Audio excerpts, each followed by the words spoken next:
கர்த்தர் நேற்று மீண்டும் மாறாத என் நண்பன் நேசர். கடந்த வார தொடர்ச்சிக்கு நம்ம மறுபடியும் போகிறோம்.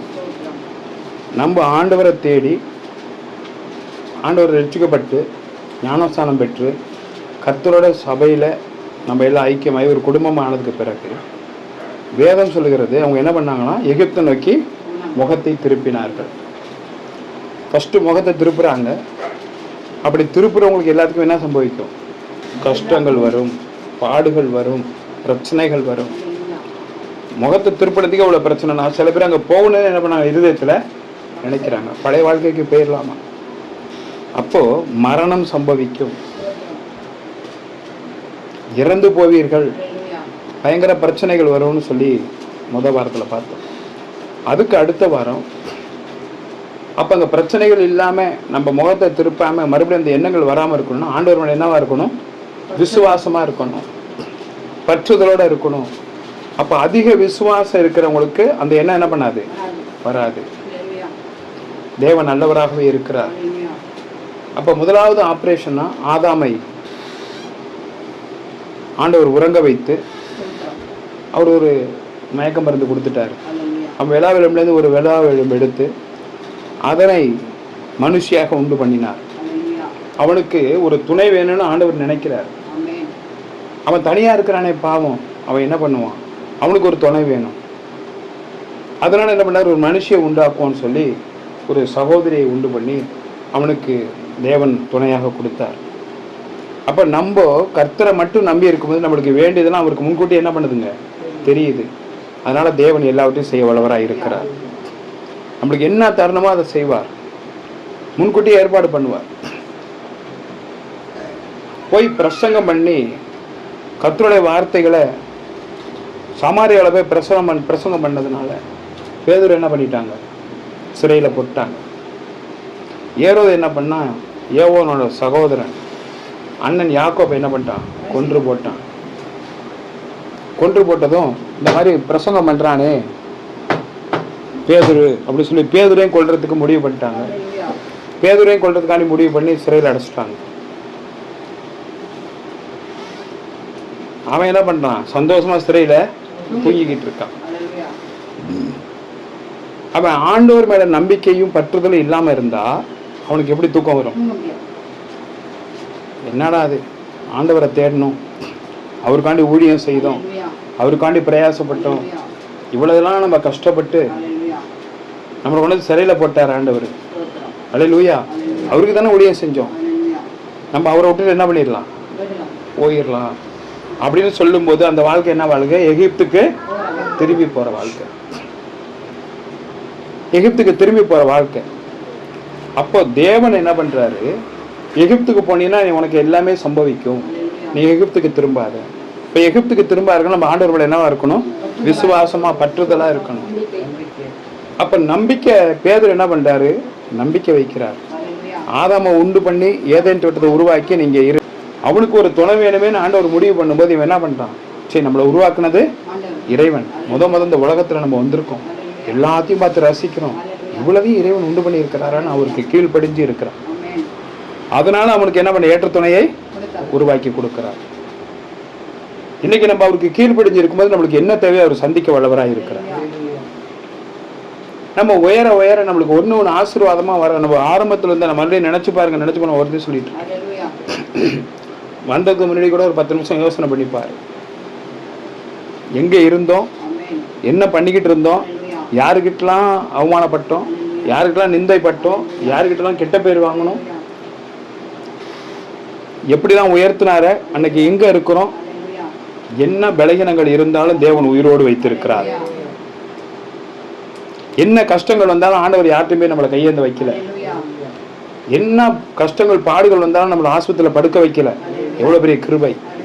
அப்போ இவ்வளவு நமக்கு செய்கிற தேவனுக்கு நம்ம பற்றுதலாகவும் பிரியமாகவும் விசுவாசமாக இருக்கும்போது நம்ம எகிப்துக்கு போகிற எண்ணமே என்ன பண்ணாது.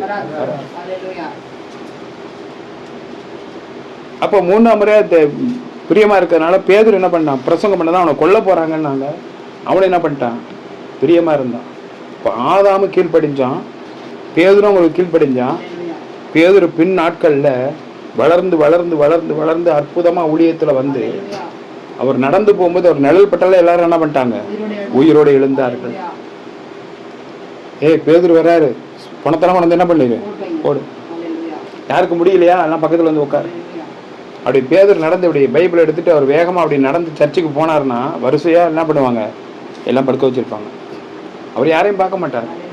கரெக்டாக சூரியன் எங்கே ஒதுக்குதோ அதுக்கு எதிர் திசையில் அவர் போயிட்டு இருக்காருன்னா அந்த நிழல் என்ன பண்ணும்? படும். கரெக்டாக தூக்கி பிடிச்சிட்டே இருப்பாங்க நிழல். அப்படி காமிச்சதுமே உயிர் வந்துடும்.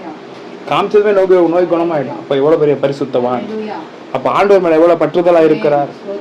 இப்போ நீ விசுவாசித்தால் தேவனுடைய மகிமையை காண்பாய். ஒரு சின்ன பலகீனம் வந்துட்டா முடியல, அது வந்துட்டா என்ன பண்ண போகுதுன்னு தெரியல, எனக்கு திக்குன்னு நெஞ்சு அடைக்குது, எனக்கு என்னமோ பண்ணுது. அல்லேலூயா!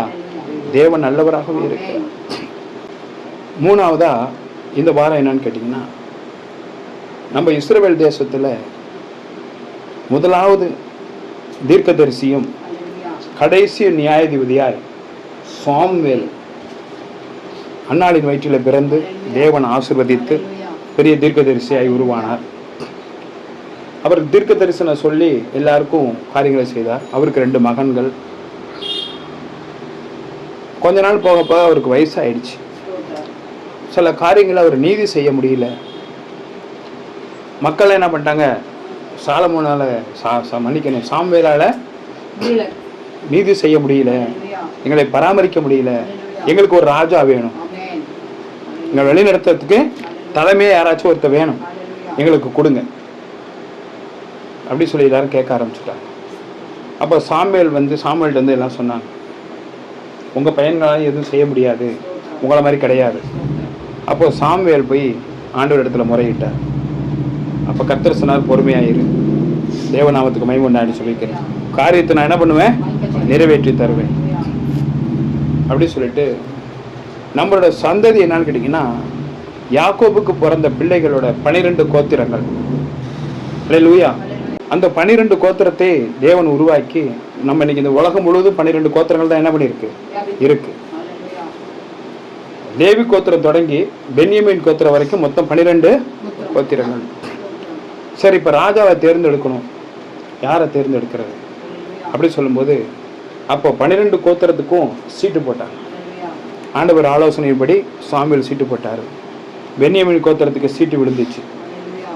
சீட்டு விழுந்ததுக்கப்புறம் அந்த சீட்டை எடுத்து பார்த்தாங்க, பென்யமீன் கோத்திரத்துக்கு சீட்டு விழுந்திருக்கு. அப்போ பென்யமீன் கோத்திரத்தில் உள்ள ஜனங்கள்லாம் தனியாகிடு, அதில் 20 வயசுக்கு மேலே உள்ளவங்க எல்லாத்தையும் சீட்டு போடு அப்படி சொல்லும்போது சவுல் குடும்பத்துக்கு சீட்டு விழுச்சு. கரங்களை தட்டி கர்த்தரை மகிமைப்படுத்தலாமா?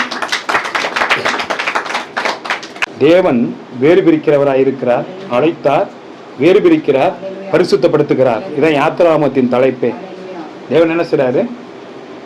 அழைத்தார், வேறு பிரிக்கிறார், பரிசுத்தப்படுத்துகிறார். அண்டு கழுதைக்குட்டியை காணும், கழுதைக்குட்டியை காணுன்னு சொல்லிட்டு அவன் கொஞ்சம் பலகாரங்களை எடுத்துக்கிட்டு கையில் கொஞ்சோண்டு வெள்ளி எடுத்துக்கிட்டு அதை விற்றுக்கிட்டு செலவு பண்ணிக்கிட்டே தேடுறான் ஊரெல்லாம் போய். சவுல் நாளைக்கு வர்றான்னா இன்னைக்கு நைட்டு தாங்க ஆண்டவர் ஊழியக்காரன்ட்டே பேசுகிறார். நீங்கள் நினைக்கிறீங்க ஊழியக்காரன்ட்ட சொன்னால் கேட்க மாட்டேங்கிறார், ஊழியக்காரன்ட்ட சொன்னால் கேட்க மாட்டேங்கிறார், ஊழியக்காரன்ட்ட சொன்னால் கேட்க மாட்டேங்கிறார், எனக்கு மட்டும் எதுவுமே சொல்ல மாட்டேங்கிறார். சாமுவேல் யாருங்க? முதலாவது தீர்க்கதரிசி, முதலாவது நியாயாதிபதி. அவர்கிட்ட சவுல் நாளைக்கு வரானா இன்னைக்கு நைட்டு தான் பேசுகிறாரு. உன்னை தேடி 2 பேர் வருவாங்க. இது எத்தனை நைட்டு 10:30 மணிக்கு பேசுகிறார்.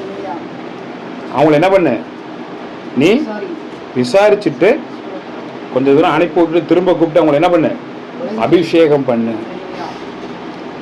அபிஷேகம் பண்ண சொன்னாரு, வேற எதுவும் சொல்லலை. இப்போ அபிஷேகம் பண்ணுறோம், என்ன சொன்னார் ஆண்டவர்? எனக்கு என்ன சொன்னார்? சொன்னாதானே சொல்ல முடியும். அல்லேலூயா! இவன் கழுதையெல்லாம் ஊரெல்லாம் தேடிட்டு எங்கேயுமே கழுதை கிடைக்கல. என்னடா பண்ணுறதுன்னு சொல்லிட்டு கஷ்டப்பட்டு வர்றான். அங்கே ஒரு வழியில் ஒருத்தன் பார்த்து, அங்கே ஒரு பெரிய மனுஷன் இருக்கார், அவர்கிட்ட போ, அவர் கரெக்டாக அவன் கழுதை எங்கே இருக்குன்னு சொல்லுவார். அல்லேலூயா! அப்பயும் ஆண்டவர் சொல்லலைங்க. இவன்கிட்ட சொன்னது சாயங்காலம் 4 மணிக்கு. இவன் கழுதையை தேடி போகிறான். அங்கே போனால் இருட்டிருச்சு. எங்கெங்கே இருக்காருன்னு தேடிக்கிட்டே வர்றாரு. அங்கே ஒரு பலிபீடம் இருக்குது, அந்த பலிபீடத்து மேலே இருப்பார், அங்கே போ. அல்லேலூயா! அங்கே போ, அவர்கிட்ட கேளு ஆலோசனை. சரி இருட்டிடுச்சு, நீங்கள் தங்குங்க, காலம்பரைக்கு போய் பார்த்துக்கலாம். காலம்பரை கிளம்பி போகலான்னு சொன்னாக்க கையில் எல்லாம் செலவாயிடுச்சு, பலகாரமெல்லாம். கொஞ்சோண்டு வெள்ளி தான் இருக்குது. ஒரு ஊழியக்காரனை பார்க்க போகிறோம், ஊழியக்காரனை வெறும் கையோடு என்ன பண்ணக்கூடாது, போகக்கூடாது. அது தீர்க்கதரிசி வேற, ஏதாச்சும் நம்ம கொடுக்கணும். என்னென்ன பண்ண சொல்கிற, ஒரு கையால் ஒருத்தன் வந்திருக்கான், என்னென்ன பண்ண சொல்ல, எல்லாம் செலவாயிடுச்சு, கொஞ்சம் தான் இருக்குது, அதை பத்திரமா நிற்கோடா. பசிக்குதுன்னு இருக்கட்டும், பரவாயில்ல இருக்கட்டும், ஊழியக்காரன் கொண்டு போய் என்ன பண்ணுவோம், இதை கொடுத்துருவோம். அங்கே போனதுக்கு அப்புறமேட்டுக்கு கழுதையை தேடி போயிருக்கான். கழுதையை பற்றி அவர் பேசவே,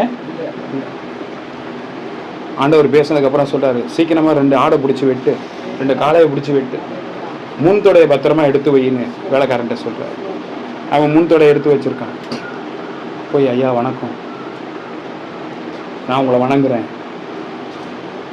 நான் உங்களை நமஸ்கரிக்கிறேன், நான் ஒரு வேலையாக வந்திருக்கேன். சரி பரவாயில்ல, என்னோட உட்காந்து சாப்பிடு. கர்த்தர் முடிவு செஞ்சால் யாரால என்ன பண்ண முடியாது.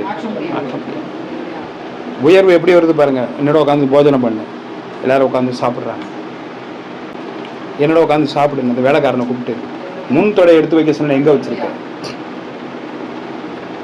ஆட்டுக்கறியில் ரொம்ப எலசாக இருக்கிறது, எந்த ஆடு வாங்கினாலும் இந்த முன்னாடி உள்ள கால் இருக்கு இல்லையா, அந்த காலில் உள்ள அந்த கறி அவ்வளோ அருமையாக இருக்கு. அது கறிக்கடைக்காரங்களுக்கு தெரியும். எல்லாம் பந்தி வைக்கிறாங்க, அவனுக்கு அதை தூக்கி வைக்கிறார். எல்லாரும் பார்க்குறான், இவனடா கழுதையை காணுன்னு தேடிட்டு வந்தான், அவனுக்கு சாப்பாடு சூப்பராக கொடுக்குறாங்க. தேவன் ஒருத்தர் அழைத்தார்னா தேவன் ஆசீர்வதிப்பார். அல்லேலூயா. தேவன் ஒருவரை தெரிந்து கொண்டால் கண்டிப்பாக ஆசீர்வதிப்பார். இன்னைக்கு உட்கார்ந்துருக்க எல்லாரையும் உங்களை ஆசீர்வதிச்சிருக்கார். ஒருத்தரையும் ஆண்டவர் கைவிடவே இல்லை. சாப்பிட்டான், சாப்பிட்டதுக்கப்புறம் எல்லாம் முடிஞ்சிச்சு. ஏன்னா ஒரு முக்கியமான விஷயமா வந்திருக்கேன், எல்லாம் எனக்கு தெரியும், நீ கிளம்பி என்ன பண்ணு, நீ போ.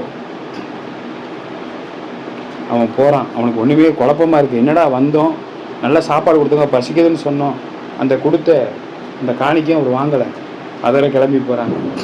மறுபடியும் கூப்பிட்டார். அப்போ தேவன் பேசுகிறார், அவனை அபிஷேகம் பண்ணு. ராஜாவுன்னு சொல்லலை, இஸ்ரவேல் தேசத்திற்கு அவன் தான் தலைவன். அப்புறம் தைல குப்பியை எடுத்து அவன் சிரசில் வார்த்து தலையில் ஊற்றி, அவனை நான் இஸ்ரவேலுக்கு உன்னை தலைவனாக அபிஷேகம் பண்ணுகிறேன். யாருங்க செய்கிற அபிஷேகம்? யாருங்க சொன்னது? இன்னைக்கு உனக்கு நான் ஜெபம் பண்ணாதான் உனக்கு விடுதலை. அல்லேலூயா. உனக்கு ஜெபம் பண்ணாதான் உனக்கு விடுதலை. உனக்கு என்ன இருந்தாலும், என்ன நோயா இருந்தாலும் நான் ஜெபம் பண்ணாதான் உனக்கு விடுதலை.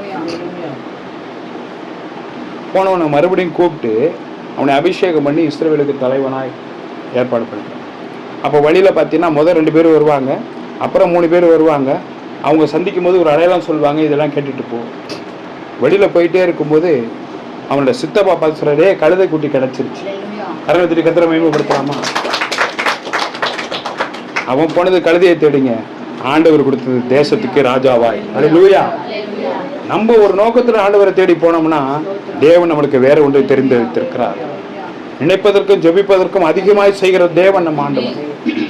அவனுக்கு ராஜாவை அபிஷேகம் பண்ணினார்.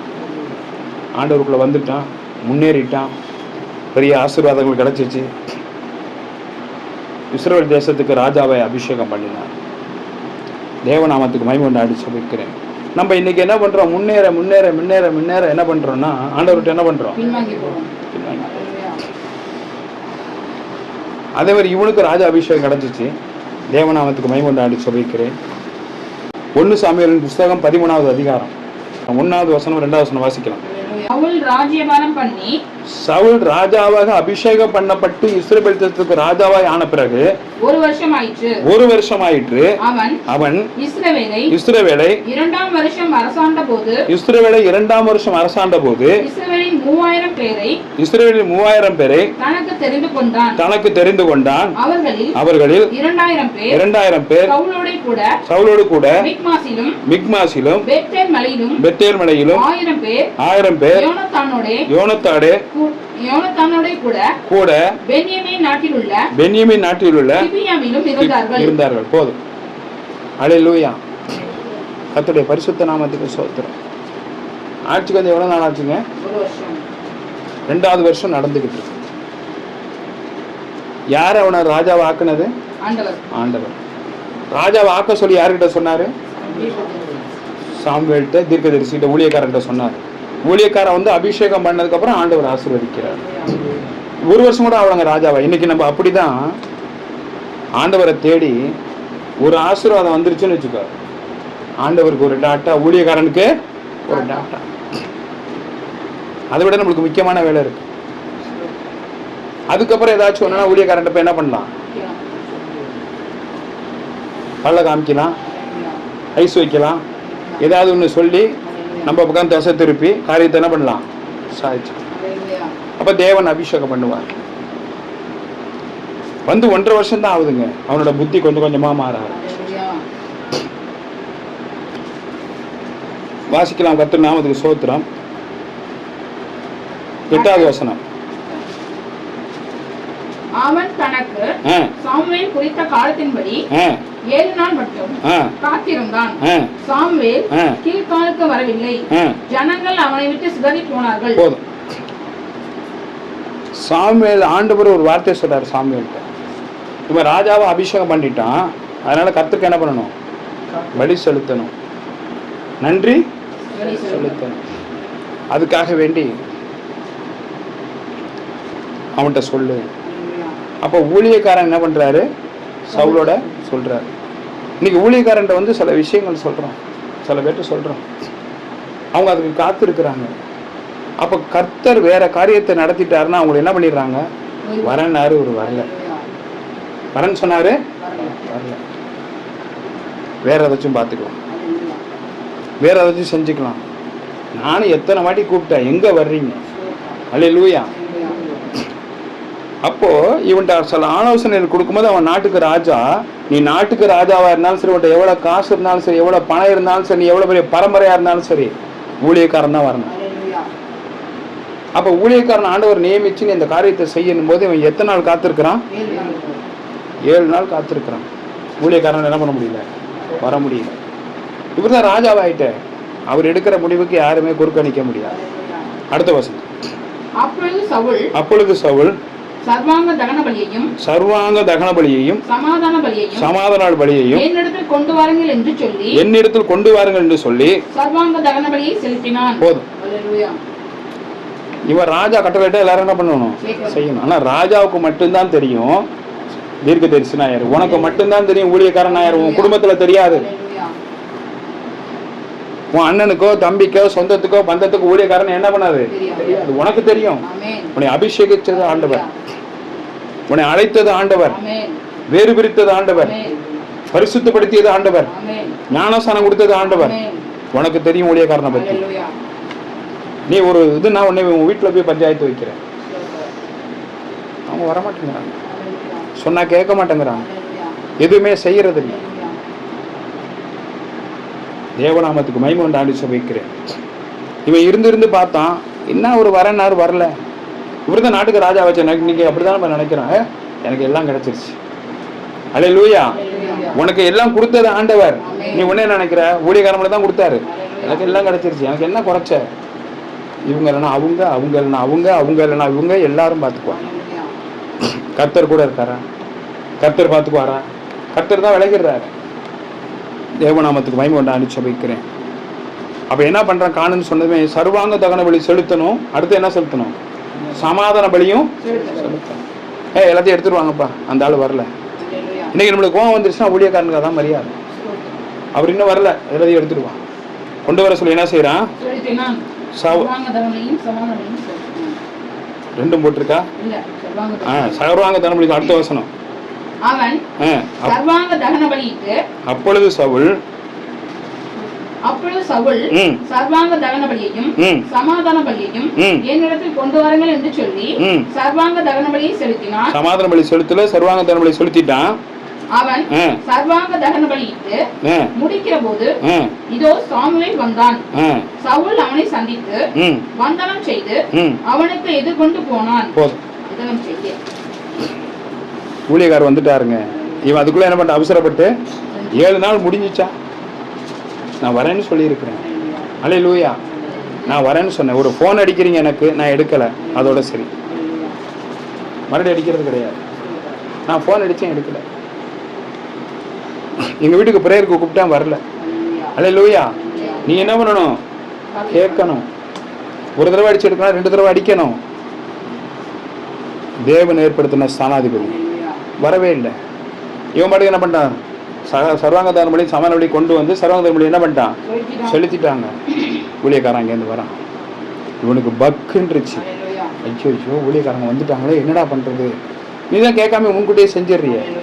இவர் இல்லைன்னா இன்னொரு ஊழியக்காரர், அவர் இல்லைன்னா அவரு ராஜா வாக்கினா என்ன, இவர் மூலியமா நம்மளுக்கு வந்தான்னா, இவர் மூலியமா நம்மளுக்கு ஆடு கிடைச்சானா, மாடு கிடைச்சானா, பைக்கு கிடைச்சானா, வீடு கிடைச்சானா, எது கிடைச்சானா? அல்லேலூயா. தூக்கி தூர போகுது. வேலை கிடைச்சானா, பணம் கிடைச்சானா, எது வேணாலும் கிடைச்சிட்டு போட்டோம். அந்த சமயத்துல நம்ம பார்த்துக்குவோம். நம்ம என்ன இப்போ படுத்த படுக்கையாவா இருக்கிறோம்? ரொம்ப முடியாமையா போயிட்டோம். நான் எந்த தப்பும் இல்லை, கர்த்தர் பார்த்துக்குவார் கர்த்தர். அல்லேலூயா. சத்தமா சொல்ல, அல்லேலூயா சொல்லு.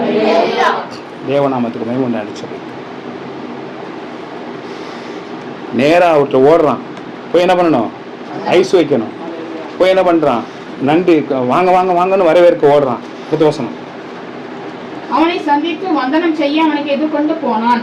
நீ செய்தது என்ன என்று சாமுவேல் கேட்டதற்கு சவுல், ஜனங்கள் என்னை விட்டு சிதறி போகிறதையும் குறித்த நாட்களின் திட்டத்திலே நீர் வராததையும் பெலிஸ்தர் மிக்மாசிலே கூடி வந்திருக்கிறதையும் நான் கண்டபடியினாலே. போதும். அவன் கேட்கறதுக்கு பதில் சொல்றான் பாருங்க. நீங்க போனீங்க, வரவே இல்லை. வரேன்னு சொல்லிட்டு போனீங்க, வரல. என்கிட்ட இருந்து ஜனங்களை என்ன பண்றாங்க? கொஞ்சம் கொஞ்சமா பிரிஞ்சு போறாங்க. உனக்கு கஷ்டம் அப்படிதான் வரும். நீ காத்திருக்கணும் ஆண்டவருக்கு. ஆண்டவர் சொன்ன வார்த்தை என்ன? ஊழியக்காரன் மூலியமா தான் உனக்கு அபிஷேகம் கிடைச்சிச்சு, ஊழியக்காரன் மூலியமா தானே உனக்கு ஆசீர்வாதம் கிடைச்சு, ஊழியக்காரன் தான் உனக்கு பணம் கிடைச்சிச்சு, வேலை கிடைச்சிச்சு, வீடு கிடைச்சிச்சு, எல்லாமே அவன் மூலியமா தான் கிடைச்சிச்சு. அவன் தானே வாக்கு கொடுத்தான் கிடைக்குன்னு சொல்லி. இன்னைக்கு சந்தோஷமா இருக்கிறீல்ல, ஏன் உன்னால காத்திருக்க முடியல? அவருக்கு என்ன புத்தி என்னமா செஞ்சுட்ட நீ? ஆமா நீங்க வரல, நான் காத்துக்கிட்டு இருக்க முடியுமா? அதான் நான் சொல்றேன். ஒரு கல்யாணத்துக்கு உன்னை கூப்பிடுறாங்க, நீ போன அந்த கல்யாணம் என்ன பண்ணாது? நீங்க வரல. 2வது என்கிட்ட இருக்க ஜனங்களாம் கொஞ்சம் கொஞ்சமா என்ன பண்றாங்க? என்னை விட்டு விலைக்கு போக ஆரம்பிச்சுட்டாங்க. எனக்கு பயமா போயிடுச்சு. மொத்தம் 3000 பேர் தெரிஞ்சுக்கிட்டேன். 1000 பேர் ஏனத்தை அண்டேன், 2000 பேர் எங்கிட்டே இருக்கிறாங்க. கொஞ்சம் கொஞ்சமா மக்கள் செதறி போறாங்க. நான் அதனால செஞ்சுட்டேன். அடுத்த வசனம். கில்காலில் பெலிஸ்தர் எனக்கு விரோதமாய் வந்து விடுவார்கள் என்றும் நான் இன்னும் கர்த்தருடைய சமூகத்தை நோக்கி விண்ணப்பம் பண்ணவில்லை என்றும் எண்ணி துணிந்து சர்வாங்க தகனபலி செலுத்தினேன் என்றான். இந்த இடத்துல என்ன சொல்றாங்க? துணிந்து செலுத்தினேன். இன்னைக்கு நீ அப்படிதான் பண்ணிக்கிட்டு இருக்கிற. எல்லாரும் எனக்கு போருக்கு வந்துருவாங்க, நீங்க வந்து பலி செலுத்திட்டு அதுக்கப்புறம் போருக்கு என்னைக்கு போனா என்னன்னு செய்யலாம்னு நீங்க சொல்லியிருக்கிறீங்க. நீங்க வரல. எல்லாரும் வர்றதை பார்த்தேன். எல்லாரும் செதறி என்னை விட்டு விலகி போறாங்க. அதனால துணிந்து சர்வாங்க தகன பலியை செலுத்தினேன். இன்னைக்கு நீ காத்திருக்க மாட்டேங்கிற, உடனே நடக்கணும், இன்னைக்கே நடக்கணும். ராத்திரி கல்யாணம், மறுநாள் காலம்புற கையில குழந்தை.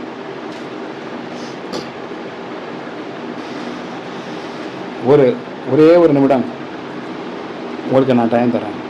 கண்களை மூடியப்பா, நான் புத்தியனமா செஞ்சேன், மன்னிச்சிருக்கேன். கேளு. இனிமேலுக்கு நான் அப்படி ஊழியக்காரனுக்கு விரோதமாக செய்ய மாட்டேன்ப்பா. என் குடும்பத்தில் நடக்க வேண்டிய காரியம் நடக்கட்டும் ஆண்டவரே. காரியம் நடந்ததுக்கப்புறம் நான் மறந்து போக மாட்டேன். காரியம் முடிஞ்சதுக்கப்புறம் தூக்கி எறிய மாட்டேன். ஊழியக்காரன் நான் மிதமிஞ்சு பேச மாட்டேன். என் வீட்டுக்கு பிரச்சனை வருது, என் வீட்டில் நடக்காத காரியம் தடைப்பட்டு போகுது, நான் தான் ஆலோசனை கொடுக்குறேன் எல்லாருக்கும். நான் தான் என் மகனை தடுக்கிறேன், நான் தான் என் வீட்டுக்காரை தடுக்கிறேன், நான் தான் என் மனைவியை தடுக்கிறேன், நான் தான் ஆலோசனை கொடுத்து இன்னைக்கு நான் எங்கே நிற்கிறேன்? என் சரீரத்தில் கேடுகளோடையும் பாடுகளோடையும் நின்றுக்கிட்டு இருக்கேன். என் குடும்பத்துக்கு வர வேண்டிய பணத்தில் தடையாக இருக்குது, வேலையில் பிரச்சனையாக இருக்குது, காரியங்கள் தடையாக இருக்குது. நான் தான் காரியத்தில் இருக்கேன். நான் சொல்கிற ஊழியக்காரன் சொல்கிறத கேட்கறதே இல்லை, காதில் வாங்குறது இல்லை. கேட்டால் நீ கடவுளான்னு கேட்குறேன். அல்லேலூயா, அல்லேலூயா. கேளு ஆண்டவர்கிட்ட. நான் ஊழியக்கார வார்த்தைக்கு செவி கொடுப்பேன்ப்பா. சொன்ன நான் அப்படியே நிற்பேன், அதன்படி நடப்பேன். நான் இனி இப்படி பண்ண மாட்டேன். ஊழியக்காரனுக்கு மரியாதை முக்கியம், கனம் முக்கியம். அல்லேலூயா. யாருக்கிட்ட பேசுறங்கிறது முக்கியம். தேவநாமத்துக்கு மகிமை உண்டாவதாக என்று சொல்லிக்கிறேன். தேவநாமத்துக்கு மகிமை உண்டாவதாக என்று சொல்லிக்கிறேன். கர்த்தர் சகலத்தையும் அறிவார், கர்த்தர் சகலத்தையும் அறிவார். 11வது வசனம் வாசிக்கலாம். சாமுவேல் சவுலை பார்த்து புத்தியீனமாய் செய்தீர். உம்முடைய தேவனாகிய கர்த்தர் உமக்கு விதித்த கட்டளையை கைக்கொள்ளாமல் போனீர். ஆண்டவர் போதும் ஊழியக்கார மூலியமா என்ன சொன்னாரோ அது என்ன பண்ணல, கேட்கல. ஊழியக்காரனுக்கு கோவம் வந்துருச்சு. புத்தி கிடத்தனமா பண்ற, உன்னை ராஜாவாக்குனது ஆண்டவர் தானே. அப்ப அவர் சொன்ன வார்த்தையை நீ கேட்க மாட்டேங்கிற. அல்லேலூயா. சாமுவேல் சவுலை பார்த்து புத்தியீனமாய் செய்தீர், உம்முடைய தேவனாகிய கர்த்தர் உனக்கு விதித்த கட்டளையை கை கொள்ளாமல் போனீர். ராஜா தான், அவனுக்கு அதை பத்தி கவலை கிடையாது. அவன் ஆண்டவரோட ஊழியக்காரன். நீ யார வேணா இருந்துட்டு போ. புத்தியீனமாய் செய்தீர், அவரோட வார்த்தையை எதுவுமே கேட்கல. மேல மற்றபடி சாமுவேல் சவுலை பார்த்து புத்தியீனமாய் செய்தீர், உம்முடைய தேவனாகிய கர்த்தர் உமக்கு விதித்த கட்டளையை கைக்கொள்ளாமல் போனீர். மற்றபடி கர்த்தர் இஸ்ரவேலின் மேல் உம்முடைய ராஜ்யபாரத்தை என்றென்றைக்கும் ஸ்திரப்படுத்துவார். போதும். என்னோட ஆலோசனை அவ்வளவுதாங்க நான் கொடுக்க முடியும். என்னன்னா பிரச்சனை வருது, என்னன்னா அவருக்கு இப்படி ஆயிடுச்சு, என்னன்னா வேலைக்கு பிரச்சனை வருது. ஆனா கர்த்தருடைய பரிசுத்த நாமம் எனக்கு ஆண்டவர் என்னோட பேசுவார். பாய்க்கு பிரச்சனை வந்து ஆண்டவர் சொன்னாரு, பொறுமையாயிரு, நான் அவனோட பேசுறேன். 5:30 மணிக்கு நீ சிராஜ் கிட்ட பேசு. ஆசனுக்கு கொஞ்சம் பொறுமையா இருங்கப்பா, கவலைப்படாதீங்க, ஆண்டவர் உங்களுக்கு காரியத்தை வாய்க்கப்படும். அதோட நிறுத்தியிருக்கேன். 5:30 மணிக்கு பேசுறேன்னு இருக்கிறேன். இப்ப அடுத்த வார்த்தை அவர் சொன்னாரு, நீ ராஜாவா, உனக்கு எந்த பிரச்சனையும் வராதுன்னு சொல்லிட்டாங்க ஊழியக்காரன். அப்ப அவனுக்கு எப்படி இருக்கும்? ஊழியக்காரர் பார்த்துக்குவார். என்ன பண்ணுவாருங்க? ஊழியக்காரர் பார்த்துக்குவார். அடுத்த வருஷம் வாசிக்கலாம். இப்போது உம்முடைய ராஜ்யபாரம் நிலை நிற்காது. என்னங்க இப்பதான் சொன்னா, உனக்கு ராஜாவா இருக்கிறதுக்கு பிரச்சனை இன்னும் வராது, நீ ராஜாவா இருப்பான்னு சொன்னா. அடுத்த வசனத்தை சொல்றாரு, இப்போது உம்முடைய ராஜ்யபாரம் நிலை நிற்காது. கர்த்தர் தம்முடைய இதயத்திற்கு ஏற்ற ஒரு மனுஷனை தமக்கு தேடி அவனை கர்த்தர் தம்முடைய ஜனங்கள் மேல் தலைவனாய் இருக்க கட்டளையிட்டார். போதும், அடுத்த ராஜா ரெடி பண்ணிட்டார். பாத்தியா இல்லையா? நீ போனீங்கன்னா இன்னொரு விசுவாசி. ஆனா நீ எப்படி இருப்பன்றதை நினைச்சுப்பா. நீ சபையை விட்டு போனா எனக்கு வேற விசுவாசி, வேற ஆத்துமா. ஆனா உன் நிலைமை என்னாச்சு? நீ இருந்த தகுதி என்ன பண்ணிடும்? உன்னை விட்டு போயிடும். ஃபர்ஸ்ட் சொன்னாரு, உனக்கு ராஜாவா இருக்கிறதுக்கு ஒரு பிரச்சனை இல்லை, நீ ராஜாவா இருப்பேன்ட்டாரு. வந்து 1.5 வருஷம் தாங்க ஆகுது. உனக்கு ஆசீர்வாதத்தை கொடுத்து 2 வருஷம் 3 வருஷம் தான் ஆகுது. நீ வாங்கிட்டு அவரே போட்டு பாக்குற, ஊழியக்காரனை போட்டு பாக்குற. கர்த்தருக்கு ஸ்தோத்திரம் உண்டான்னு சொல்லிக்கிறேன். விசுவாசம் எங்க போச்சு உனக்கு? ஆண்டவர் அந்த நம்பிக்கை எங்க போச்சு? அடுத்த வசனத்தை சொல்றான், உனக்கு ராஜ்யபாரம் என்ன பண்ணாது, நிக்காதுப்பா. போதும். கர்த்தர் தம்முடைய வந்து மக்கள் கிட்ட தான் அவன் ராஜாவானா. ஆண்டவர் பார்த்தாரு, இவன் சரிப்பட்டு வரமாட்டாங்க. இவ்வளவு ஆசீர்வாதத்தை கொடுத்ததுக்கு அப்புறம் ஊழியக்காரனை போட்டு பாக்குறாங்க, நம்மளையும் போட்டு பாக்குறாங்க. ஆண்டவர் என்ன பண்ணாரு, தனக்கு ஏற்ற ஒருத்தனை என்ன பண்ணிட்டாரு, ராஜாவா ஏற்படுத்த கட்டளையிட்டார். ஊழியக்காரன் சொல்லிட்டாரு, நீ வேணாம்ப்பா, நீ போ. இஷ்டம் இருந்தா ஊழியக்காரன் சொல்றதை கேட்டு, இல்லைன்னா போய்கிட்டே. ஒரு அலையிலே சொல்லுவோமா? அலையிலே சொல்லுவோமா? இதுல இல்லாம நான் ஏதாச்சும் பேசிக்கிட்டு இருக்கேனா? நானா பேசுறேனா? வீட்டுல என்ன பைபிள் எடுத்துட்டு போய் நீ பாசிட்டு பாரு. நீ வேண்டாம், நீ சொன்னதை கேட்கல, வேற ஒருத்தர் என்ன பண்ணிட்டாரு, 1.5 வருஷத்துலயே ஆண்டவர் 2வது வருஷத்துலயே ஒரு ராஜாவை ஏற்பாடு பண்ணிட்டாரு. அப்ப எந்த அளவுக்கு அவன் ஆண்டவரை துக்கப்படுத்திருப்பான் பாரு. ஆண்டவர் நேரா வந்து சொன்னாரா சவுல்ட்ட, நீ ராஜா இல்லைன்னு? யாருங்க அபிஷேகம் பண்ணது?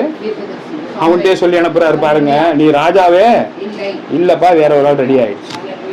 அப்ப எப்படி இருந்திருக்கும் அவன் மனசு? சொல்லுங்களேன் பார்ப்போம். சவுலோட மனசு யாராச்சும் ஒருத்த கை தூக்கி சொல்லு, மனசு எப்படி இருந்திருக்கும்? துடிக்கும். வேற ஒண்ணு நினைச்சிருப்பானே. இன்னைக்கு நீங்க என்னை திட்டுறீங்கல்ல, நீ பெரிய கடவுளா, நீ பெரிய இவனா, நான் ஒரு தப்பு பண்ண ஆண்டவர் பார்த்துக்குவாருன்னு சொல்றீல்ல, அவன் நினைச்சிருப்பான் சாமுவேல் 2 துண்டா வெட்டி போட்டான். இவன் தான் நம்மள ராஜான்னு சொன்னான். அல்லேலூயா. இது வரைக்கும் ராஜா ஆண்டவரா இயேசு கிறிஸ்து சவுலை பார்த்து பேசினாரா? உன்னை பார்த்து ஏதாச்சும் ஆண்டவர் பேசியிருக்காரு உன்கிட்ட? சொல்லு பாப்பா, என்கிட்ட ஆண்டவர் பேசினாருங்க, கைத்துக்கு பாப்பான். உன்கிட்ட பேசினாரான்? உனக்கு ஆசீர்வாதத்தை வாங்கி கொண்டு இருப்பது நான், வாங்கி கொடுக்கறது நான். என்ன ஆண்டவர்கிட்ட பேசினாருன்னு சொல்லு பாப்போம். அன்னைக்கு ராஜாவா அபிஷேகம் பண்ணும்போது உனக்கு சந்தோஷமா இருந்துச்சு. தலைமையா உயர்ந்தப்ப அபிஷேகம் சந்தோஷமா இருந்துச்சு. இஸ்ரேல் மக்கள் அவனுக்கு அடிப்படைஞ்சப்ப தேர்ல குதிரையில போனப்ப எனக்கு சந்தோஷமா இருந்துச்சு. எல்லாம் வாங்கிக்கிட்டப்ப சந்தோஷமா இருக்கு. இப்ப ஊழியக்காரன் திட்டினா உனக்கு கசக்குது. இப்ப ஊழியக்காரன் சொல்லிட்டான் நீ ராஜா கிடையாதுப்பா, வேற ஒருத்தனை ஏற்பாடு பண்ணிட்டாரு. அந்த கொஞ்ச நாட்குள்ள, அது 3 மாசத்துல நடந்ததுங்க, உனக்கு ராஜ்யபாரம் வராதுன்னு சொல்லிட்டாரு. அதுக்கப்புறமும் இங்க மேல ஒரு வார்த்தை வாசித்தீங்களா? ஒரு நிமிஷம். இஸ்ரவேல் பெலிஸ்தர் எனக்கு விரோதமா வந்து விடுவார்கள் என்றும் 12ஆம் வசனம், நான் இன்னும் கர்த்தருடைய சமூகத்தை நோக்கி விண்ணப்பம் பண்ணவில்லை. அல்லேலூயா. இவன் பாட்டு தகன பலி செலுத்துறானே, ஆண்டவருடைய ஜெபம் பண்ணணுமா? ஆண்டவரே ஊழியக்காரங்க இன்னும் வரலையப்பா, நீங்க சொன்ன வரல, என் வீட்டுக்கு வராத வரைக்கும் சந்தோஷம், செலவு பண்ணணும், வந்தா ஒரு 1000 ரூபாய் காணிக்க வச்சு கொடுக்கணும். இது அப்படித்தானே நினைக்கிறேன். ஏன் கூப்பிட்டுக்கிட்டேன்னு பெரியவரா? அவர் கடவுளா? அவரு கடவுளா இல்லையான்னு ஆண்டவர் காமிப்பாரு. நான் கடவுள் இல்லை, ஆனா தேவனுடைய ஊழியக்காரன். உன் மனசுல என்ன நினைக்கிறேன்? நான் ஆண்டவர்கிட்ட என்ன பண்ணலாம்? என்ன பண்ணியிருக்கான்? இன்னும் நான் விண்ணப்பம் பண்ணவில்லை, எண்ணி துணிந்து நான் என்ன பண்றேன், அந்த காரியத்தை செய்யறேன். அப்ப நீ ஜெபம் பண்றியா? ஆண்டவரே என்ன ஊழியக்காரங்களை வர சொல்லுங்க, என் வீட்டுக்கு ஊழியக்காரங்க வந்து கோபமா பேசுறேன், மன்னிச்சிருங்க. அவங்க ஊழியக்காரங்க என் வீட்டுக்கு வந்தா சந்தோஷமா இருக்கு. இவன் ஊழியக்காரன் வரல, மக்கள்லாம் சிதறி போறாங்க, கஷ்டம் வந்துருச்சு, சர்வாங்க மகனுக்கு தகர வழி செலுத்தணும், போருக்கு வேற மக்கள் வர்றாங்க, ராஜாவாய் 1 வருஷம் 1.5 வருஷம் ஆட்சி நடந்துகிட்டு இருக்கு. ஊழியக்காரன் சொன்ன வார்த்தை வரல. நீ என்ன பண்ணிருக்கணும்? ஆண்டவர்கிட்ட ஜெபம் பண்ணணும். ஆண்டவரே ஊழியக்காரங்க வரேன், நாங்கள் உங்களுக்கு என்ன சூழ்நிலைன்னு தெரியலப்பா, முடியலையா, விலகினமா, பிரச்சனையா, அவங்கள வர சொல்லுங்க, என் வீட்டுக்கு வந்து கால் எடுத்து வைக்க சொல்லுங்க, எனக்கு ஆலோசனை கொடுக்க சொல்லுங்க அப்படின்னு நீ ஜெபம் பண்ணணும். ஆண்டவர் இப்போ உன்னோட பேசுவார். அவர் வரலன்னா நான் பார்த்துக்கலாம், நம்ம செய்வோம். நான் சொல்றதுனா நீ செய்யாத, பொறுமையாயிரு. என் பிள்ளை சொன்னா நான் செய்வேன், செய். அடுத்த காரியம் நடக்கணும்ல, அல்லேலூயா சொல்லுவோமா? நாமத்துக்கு மகிமை சொல்லியிருக்கேன். அப்படி கருவேப்பிலை மாதிரி இதை பார்க்காத, தேவநாமத்துக்கு மகிமை சொல்லியிருக்கிறேன். கர்த்தர் நேற்று மீண்டும் மாறாதவராக இருக்கிறார். அப்ப கேட்கிறாரு, என்னப்பா அப்படி புத்தி கடத்தனமா செஞ்சுட்டேன்னு கேட்டப்ப அப்பனாச்சும் பதில் என்ன சொல்லணும்? தெரியாம செஞ்சுட்டேன், நான் ஆண்டவர்கிட்ட ஜெபம் பண்ணல, ஆண்டவர்கிட்ட ஜெபம் பண்ணல, ஜெபம் பண்ணாம இருந்துட்டேன். சரி நான் இப்ப ஜெபம் பண்றேன், நீங்க எனக்கு வேண்டிக்கங்க. அப்பயே முழங்கால் போட்டு ஆண்டவர் என்ன பண்ணிருப்பாருங்க? வேற ஒரு ராஜாவை என்ன பண்ண மாட்டாரு. 1.5 வருஷத்துலேயே ஆள் மாறிடுச்சுங்க. ஆனா எத்தனை வருஷம் ஆட்சி செஞ்சான்? 40 வருஷம் ஆட்சி செஞ்சான். அப்பயே அவனை என்ன பண்ணல, 40 வருஷம் டைம் கொடுக்குறாருங்க, அவன் மன்னிப்பு கேட்பான்னு. எவ்வளவு துமுறு இன்னைக்கு நம்மளுக்கு அப்படித்தாங்க இருக்கு, நிறைய இருக்கு. 40 வருஷம் அவனுக்கு ராஜஸ்தானமும் போகல, குதிரையும் போகல, தேரும் போகல, இருந்த ஆட்களும் மாறல, பேலஸ்ல எல்லாருமே இருந்தாங்க. ஆண்டவர் அப்பயும் பொறுமையா இருக்கார், ஏன்னா மக்கள் எல்லாம் தேர்ந்தெடுத்தாங்கன்னு பொறுமையா இருக்கார். ஆனா ஒரு ஆளை என்ன பண்ணிட்டாரு, ரெடி பண்ணிட்டார். அவன் ஒரு வார்த்தை சொன்னா அதான் சாமியாருக்கு பிடிக்கல. நீ பேசுற வார்த்தை, நீ அப்படி பேசுற. நான் ஆண்டவர்கிட்ட ஜெபம்லாம் பண்ணலங்க, நீங்க வரல, நான் துணிஞ்சு என்ன பண்ணிட்டேன், நான் செஞ்சேன். அப்ப அவர் சொன்னார், பரவாயில்லப்பா நீ ராஜாவா இரு அப்படின்ட்டு போயிட்டார். 3 மாசம் போனுச்சு. மறுபடியும் ஊழியக்காரனை கூப்பிடுறான். ஊழியக்காரன் வரும்போது என்ன வார்த்தை வருதுங்க ஆண்டவர்கிட்ட இருந்து? நீ நம்மளுக்கு ராஜா கிடையாது, வேற ஒருத்தர் ஏற்பாடு, நீ வரலன்னா போய்கிட்டே இரு, சபை நடக்கும். அதில் சொல்லுமா, வேற ஒரு விசுவாசி வரும், ஆண்டவர் கொடுக்க வேண்டிய காணிக்கையை கொடுப்பார், என்னை போஷிப்பார். கர்த்தருக்கு ஸ்தோத்திரம் உண்டான்னு சொல்லிக்கிறேன். வேற ஒரு எப்போதோ உம்முடைய ராஜ்யபாரத்தை நிலை நிற்காது, கர்த்தர் உம்முடைய இருதயத்துக்கு ஏற்ற ஒரு மனுஷனை, கர்த்தர் தம்முடைய இருதயத்துக்கு ஏற்ற ஒரு மனுஷனை ஆண்டவரை ஏற்பாடு செய்து அவனை கர்த்தர் தம்முடைய ஜனங்கள் மேல், அந்த இஸ்ரவேல் மக்கள் மேல் தலைவனாய் இருக்க ஆண்டவர் நியமித்து விட்டார். கர்த்தர் உமக்கு விதித்த கட்டளையை நீ கைக்கொள்ளவில்லையே என்று சொன்னான். நல்லா கேட்டுக்கோங்க, வேற ஒரு ஆளை ஏற்பாடு பண்ணியாச்சு சொன்னான். அப்பயும் ஒரு வார்த்தை சொல்றான் ஊழியக்காரன், நீ தப்பு பண்ற. அப்பயும் அவன் மனசுல வரல பாருங்க, ஆமா நான் தப்பு பண்ணிட்டேன். என்ன பண்ணல, கௌரவம். நான் யாரு தெரியுமா, நீ யார வேணா இருந்துட்டு போ, நான் கர்த்தரோட பிள்ளை, கர்த்தரோட ஊழியக்காரன். அவன் சொல்றான், உனக்கு அந்த எண்ணமே என்ன பண்ணல, கர்த்தர் உனக்கு விதித்த கட்டளை நீ கை கொள்ளவில்லையே என்று சொன்னான். அப்பனா இவன் என்ன பண்ணியிருக்கணும்? இனிமேலுக்கு நான் என்ன பண்றேன்? கை கொள்றேன். இனிமேலுக்கு ஆண்டவர் சொல்றதை நான் கேட்கிறேன். தேவநாமத்துக்கு மகிமை உண்டாண்டு ஜெபிக்கிறேன். இந்த வாரம் முடிஞ்சிடும்னு பார்த்தேன். இன்னும் மாப்பிள்ளை என்ன நிலைமைக்கு ஆகுறாருன்னு அடுத்த வாரம் பார்ப்போம். சவுலுக்கு என்ன நிலைமை வந்துச்சுன்னு அடுத்த வாரம். ஒரே வருஷங்க, ஒரு வருஷத்துல ஆண்டவர் மாறிட்டார். ஊழியக்காரன் ஒரு சேதமும் இல்லை. சேதம் வந்ததெல்லாம் உனக்கு தான். 30 வருஷம் 10 வருஷத்துல ஆட்சி செஞ்சான். 10 வருஷம் ஆனவர் சொன்னாரு, என்கிட்ட இருந்து அபிஷேகத்தை என்ன பண்ணிட்டேன்? இழந்துட்டேன். மறுபடியும் டைம் கொடுத்தாரு. 2வது ப்ராஜெக்ட்லையும் மாப்பிள்ளை கேட்கல.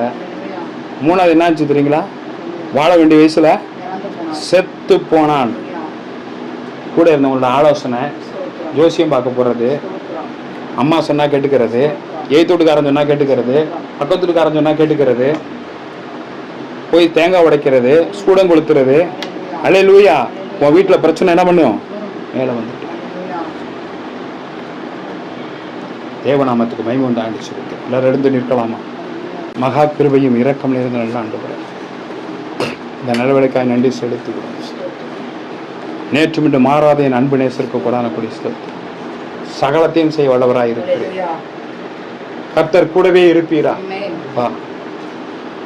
வந்திருக்கிற பிள்ளைகள் எல்லாம் உண்மை நம்பி வந்திருக்கிறார்கள். இனி அவர்கள் சவுளை போல் இராதபடிக்கு உமக்கு பயந்து உடைய காரியத்திலே நடுங்கி சரியான நேரத்தை கொடுத்து ஊழியக்காரனை எதிர்த்து பேசாதபடிக்கு, ஊழியக்காரத்தில் வாக்குவாதம் பண்ணாதபடிக்கு, சொல்கிற வார்த்தைக்கு அப்படியே கீழ்ப்படிந்து நடக்க உதவி செய்யும். கர்த்தர் கூட இருக்கும்படியாய் ஜெபிக்கிறேன். சகலத்தையும் செய்ய தேவன் வல்லவராய் இருக்கிறேன். அந்த சவுளை போய் இராதபடிக்கு எல்லாரும் கேட்கலாமா? ஆண்டவர்கிட்ட, நான் சவுளை போல இருக்கக்கூடாது, கேளுங்க பார்ப்போம். ஊழியக்கார வார்த்தைக்கு செவி கொடுக்கணும். என்னை மீறி ஒரு கோபம் வருது, நான் எதிர்த்து பேசுறேன், அப்பதான் என் வீட்டுக்குள்ள போராட்டம் வருது, பிரச்சனை வருது, போராட்டம் வருது. நான் ஊழியக்காரனுக்கு செவி கொடுக்கணும்ப்பா, நான் ஊழியக்காரனுக்கு செவி கொடுக்கணும்ப்பா, அதுபடி நடக்கணும்ப்பா ஆண்டவரே. நான் இனி அப்படி செய்ய மாட்டேன் ஆண்டவரே. எனக்கு பதிலாக யாரை வேணாலும் ஏற்பாடு பண்ணுவேன்னு சொல்லி வார்த்தை வந்திருக்கு. நான் இந்த தாய் சபையை விட்டு போகக்கூடாது. ஊழியக்காரனுக்கு பயந்து நடுங்கணும். இங்கே நான் வாழணும் ஆண்டவரே. என் கணவனையோ சொல்லாமா, என் கணவனையோ, என் மனைவியையோ, என் பிள்ளைகளையோ ஆண்டவரே தொடாதையும், தொடாதையும், இயேசுவின் நாமத்தில் தொடாதையும். எங்களுக்கு தகப்பனே சம்பார்த்தனை கை வைக்காதையும், வேலையில பிரச்சனை கொடாதையும் பாதுகாத்துக் கொள்ளும் ஆண்டவரே. எங்க பிள்ளைகளை தண்டியாதையும் ஆண்டவரே. இயேசுவின் நாமத்தில் கர்த்தர் கூட இருப்பாரா? கர்த்தர் கூட இருப்பாரா? கர்த்தர் கூட இருப்பாரா? இயேசு கூட வருவார், எல்லாவித அற்புதம் செய்வார். இயேசு கூட வருவார், எல்லாவித அற்புதம் செய்வார். தந்தானே தந்தன தானா, தந்தான தந்தன தானா, தந்தான தந்தன தானா, தந்தான தந்தன தானா. அல்லேலூயா. இயேசு கூட வருவார், யாரும் பயப்பட வேண்டாம். கொடுக்கப்பட்ட வசனங்கள் இனி வரைக்கும் செய்த பாவத்தை தேவனிடத்தில் அறிக்கப்படும். நான் அப்படி பேசுந்தா மன்னிச்சிருக்கேன். வர வேண்டிய காரியங்கள் வரட்டும், நடக்க வேண்டிய காரியங்கள் நடக்கட்டும். ஆசீர்வாதத்தை ஊற்றுங்கப்பா. எங்களை மன்னியும், எங்களை மன்னியும் ஆண்டவரே. எல்லாவற்றையும் எடுத்து போடுங்கப்பா. ஆசீர்வாதத்தை தந்ததற்காக ஸ்தோத்திரம். இயேசுவின் நாமத்தில் பிதாவே, ஆமென். என் ஆத்துமாவே கர்த்தரை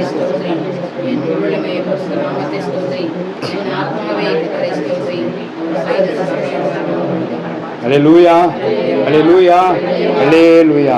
கர்த்தராகிய இயேசு கிறிஸ்துவின் கிருபையும் பிதாவாகிய தேவனுடைய அன்பும் பரிசுத்த ஆவியானவர் அந்யோன்ய ஐக்கியம் சிநேகம் அனைவரோடும் இன்னும் முடிவு பெறும் சதா காலங்களிலும் உங்களோட உங்கள் பிள்ளைகளோடும் வர்த்திக்க செய்வாராக ஆண்டவர். ஆசீர்வதிப்பாராக ஆண்டவர். இரத்த கோட்டைகள் மறைத்துக் கொள்வாராக என்று இயேசு கிறிஸ்து நாமத்தில் உங்களை ஆசீர்வதிக்கிறேன்.